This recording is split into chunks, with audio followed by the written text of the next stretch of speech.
Hi, it's Paula Tyson here with YBRP, sitting here at our annual conference, and we are with our Pioneer patient family. We are so happy to have you here, and I just wanted to talk to you a little bit about what's coming up for you guys.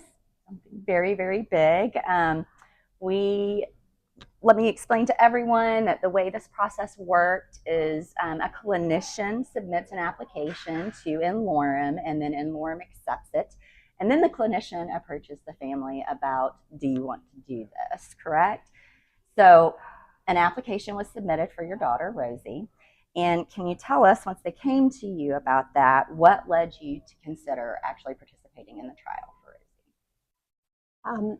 I think, first of all, when we were approached, we have so much faith in the team that has been working with Yellow Brick Road and Dr. Bain and everybody at Columbia.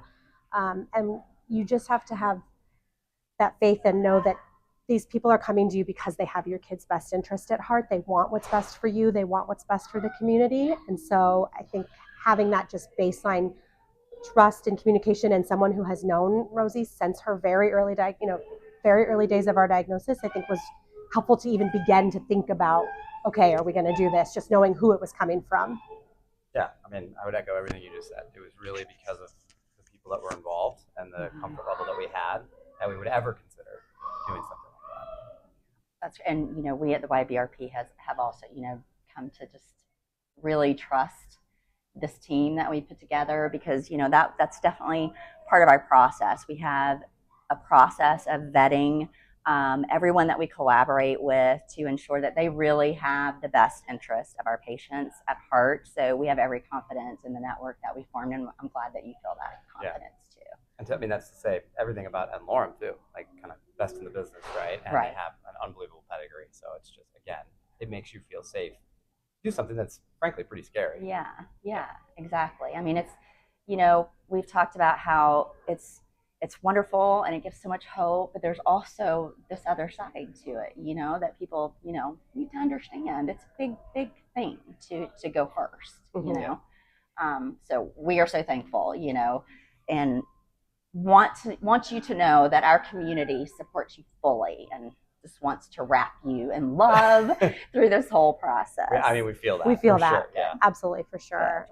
And it's nice too that this treatment has been successful for other disorders and other things. So I think that also helps when you're thinking through, this isn't something that we don't have precedence for or don't have some experience with, and that makes you feel, again, that much safer about trying something. Absolutely. Yeah, ASOs aren't new, and they're not permanent, right? So right. We're talking real gene therapy where it's like it's one and done, and that's it. Exactly. Right. So that gives you that little added layer of confidence that if things don't necessarily go the way they think they might, that when the treatment stopped, dissipates out. Of course. Right. What are your hopes and expectations for this treatment for Rosie? That's a tough one, because honestly, you do your best to keep no expectations, right? Because it's that's the separation between expectations and reality is where unhappiness lies, right? And so you kind of have this feeling of I'm trying to go in a blank slate and take it as it comes, but that's not true, right? The reality is, of course, we can all try hopes. that, right? You can do that your best, but I'm no Zen master, so it's so you absolutely have hopes. Our hopes are that it improves Rosie's life in meaningful ways, right? And what that looks like, I don't know, but in some way, you're hoping for an improvement in her life. I know the things that we struggle with the most, right, would be the things that I am the most hopeful for. I also love to be a realist, and especially when you've been walking a rare disease life with, kids with multiple challenges, you learn to temper your expectations. Like you said, the unhappiness lies in that, having an expectation and not having it met. So, but going into this, I do want to make sure I have hopes and things that I'm hoping for, because it is scary, and I would love to see Rosie be able to communicate and to that frustration level of hers to go down, so that she could tell me what she wants, so that she can have some independence, that she could hold her toys and not need me to feed her, that she could pick out the food that she wants, that she could tell me when she's mad and I'm not guessing a million times. And tell us what's wrong. Tell us a headache? What's Is it a stomach ache? It's you never know, right? Just being able to communicate basic needs, Yeah. right? It would be huge. I mean, that would be life changing for her, for us to be able to have that. Yeah. And then the other big one I think is, Rosie unfortunately has had several very terrifying seizures, and we live in somewhat constant fear of the next one. And luckily we've had really good success with treatments lately, but that doesn't mean we're out of the woods. And I would love to see that risk go down and us to breathe easier at night, thinking that she's going to be okay.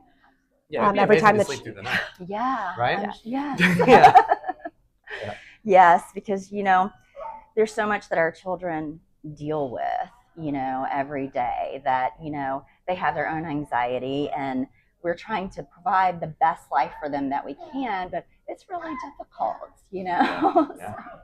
And I think that Rosie would want that. I have asked myself several times, like, is this something I think she would want to do if she had the opportunity to tell us? And I do. This is not about just what I want for my life. It's what I really think that I have to be her voice, and I think that she would want that opportunity. Right. So we talked about your hopes and everything for the treatment, and also mentioned that there are some other emotions that come with that. So what are some of the things, some of the fears that you might have about entering into this trial? I think safety is all. We don't want to see Rosie hurt, right? We wouldn't go forward with it if we thought it was going to hurt her. But that doesn't mean that fear isn't still there, right? And so those thoughts, you don't want to think about them all the time, especially when their risk it does seem really low. The more and more we talk to n-Lorem and Dr. Bain, we feel like we are in good hands. Everyone feels like this is safe. But we're still scared. There's always a possibility. You just don't know. Going first is hard. There's always unforeseen. The unknown. Right? The unknown. Right. Yeah. That's a big part of it. I think I have a fear. I mean, Rosie's happy right now, right? And I have a huge fear that this brings her to a level that she's more aware of her limitations and maybe affects her happiness. And I think that would be really, really hard. And I don't think there's much you can do about it other than, do what you think is best as a parent, but it is something that I'm concerned about. Right.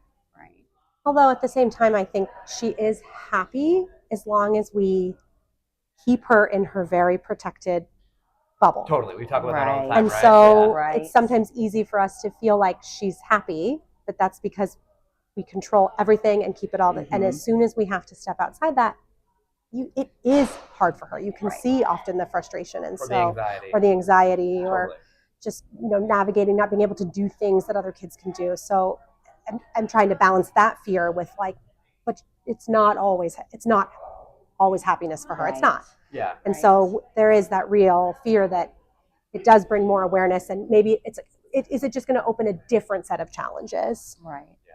Hopefully we will resolve some of the ones that we face now, but there may be new challenges that we couldn't anticipate. Right. Exactly. Yes. What do you balance?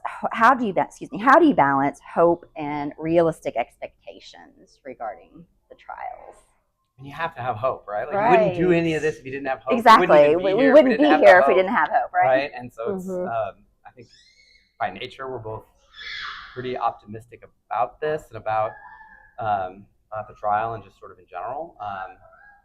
But how do you balance it with the realistic expectations? I don't know. I'm not good at that. I think I'm a little bit better at that. I mean, as a physician, I think that's always you always have to have hope. You can't steal people's hope. And even in, science and medicine, we don't understand all the details, and we don't understand why things always happen. And even though there's always a possibility, and so even if it seems like it's all the odds are against you, you still have to have some hope. But I do try to be realistic and think about what the precedents are, what is likely to happen, what could happen. So I think for me as a physician, that's a little bit easier. I'm actually trying to find ways to let my hope in a little bit more and not be too realistic, or not have, because like I said before, I think on this journey of, parenting a medically complex kid with a neurodevelopmental disorder, you get kind of used to setting the bar. You do. Lower than maybe you would otherwise. And so I think what's bringing a lot of hope for me again is just the support from everybody in the Yellow Brick Road family, from the clinical team, from n-Lorem. Everyone seems very positive and very excited, and so it's helping build my excitement. and kind of quieting fears. And the support from the community is huge. So glad to hear that. And, this is a pivotal time for our entire community, and well, as I said before, we're going to be with you all the way through this. We're going to support you, and we're all going to get through this on the other side, and it's going to change lives. Yeah, so, I think that's a big part of the hope too, right? Making history. Making history. A big part of the hope is like what it could do for other kids, right? Like absolutely. We kind of forgot to mention, but it's like depending on where the age is or whatever, right? You look at SMA and how you start early, and it's like being the pioneer doesn't always mean it's going to be the best. Like going to help Rosie 100%, but it maybe will help so many kids down the road that you rely on that hope a lot when the pessimism hits. Yeah. We do really. I feel very much every other parent's hope and hope for my daughter and that what that really means for their kids. And so I feel like that's also helping me get through it. Is like we love our community so much. I want this to be successful for my daughter, but for everybody else. I know this means so much to everybody, and Rosie's like the little beacon of hope right now for everyone, and I want to keep that alive and burning for everybody. Well, thank you so much for sitting down with us. I know some of these things aren't always easy to talk about, so thank you for sharing, everything and this journey and everything with our community. And thank you guys for following along, and stay tuned.